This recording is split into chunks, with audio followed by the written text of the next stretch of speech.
இந்த ஃபோனு எப்படி வளைஞ்சிருக்குன்னு உங்களால் கெஸ் பண்ண முடியுதா? பின்னாடி ரொம்ப மோசமாக இருக்குது, ஆனால் முன்னாடி டிஸ்பிளே நல்லா தான் இருக்குது. டெம்போ கட்டிப்பாங்க போல். நம்ம உள்ளே எப்படி இருக்குன்னு கழட்டி பார்த்துக்குவோம். டிஸ்பிளே கொஞ்சம் பார்த்து பொறுமையாக கழட்டணும், ஏன்னா டிஸ்பிளே நல்லா தான் இருக்குது அப்படின்னு நினைக்கிறேன். ஆனால் நம்ம ஆன் பண்ணி பார்த்தா தான் தெரியும். பசையெல்லாம் ரொம்ப ஸ்ட்ராங்காக இருக்குது. கொஞ்சம் ஐபி ஊற்றிக்குவோம். ஐபி ஊற்றினோம்னா கொஞ்சம் இலகி கொஞ்சம் நார்மலாக ஈஸியாக கழட்டுறோம்.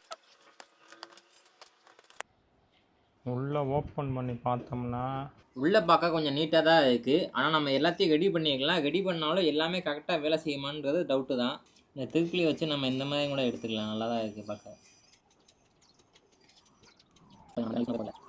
நம்மக்கிட்ட iPhone 13 இன்னொரு பேட்டரி இருக்குது. நம்ம அந்த பேட்டரியை போட்டு செக் பண்ணி பார்ப்போம். ஃபஸ்ட்டு நம்ம டிஸ்பிளே மாட்டிட்டு தான் அப்புறம் பேட்டரியை மாட்டணும். இதில் வந்து ஆன் பண்ணுற சுவிட்ச் ஒர்க் ஆகலை, அதனால் நம்ம சார்ஜர் மாட்டிக்குவோம். ஆன் ஆகிடுச்சு. அப்போ போர்டெலாம் வந்து நல்லா தான் இருக்குது. டிஸ்பிளே உடஞ்சி தான் இருக்குது. டிஸ்பிளே, பேட்டரி, பேனரில் மூணுமே மாற்றி ஆகணும். அதோட அந்த வயர்லெஸ்லாம் மாற்றி ஆகணும். ஃபுல்லாக கழட்டிட்டு வேறு என்னென்ன டேமேஜ் ஆகிருக்கு நம்ம செக் பண்ணி பார்த்துக்குவோம். இப்போ எல்லாத்தையுமே பார்ட் கழட்டியாச்சு. செக் பண்ணி பார்த்ததில் இந்த ஆன் பட்டன் வயர்லெஸும் அடுத்து இந்த இதுவும் போயிருக்கு. இந்த இது வந்து கட்டாக இருக்குது. நம்ம ரெண்டுத்தையும் எக்ஸ்ட்ரா வாங்க வேண்டியிருக்கும்.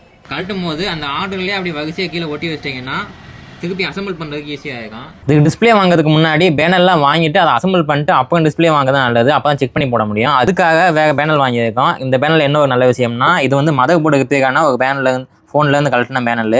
இதில் வகை எல்லாமே வந்து ஒரிஜினல். நம்மளுக்கு இந்த வயர்லெஸ்ஸு இந்த இதெல்லாம் வந்து நம்ம வேறு தேவைப்படுது, அதோட பேனலும் தேவைப்படுது.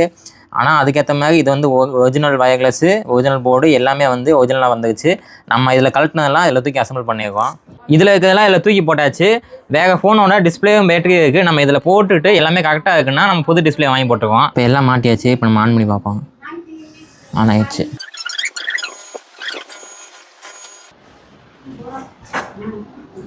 இப்படி இருந்த ஃபோனை இப்படி மாற்றியாச்சு. ஆன் பண்ணி ஓட வச்சாச்சு. ஆனால் இது ரொம்ப எக்ஸ்ட்ரீமாக உடஞ்சனால இல்லை சின்ன சின்ன ப்ராப்ளம் இருக்க தான் செய்யுது.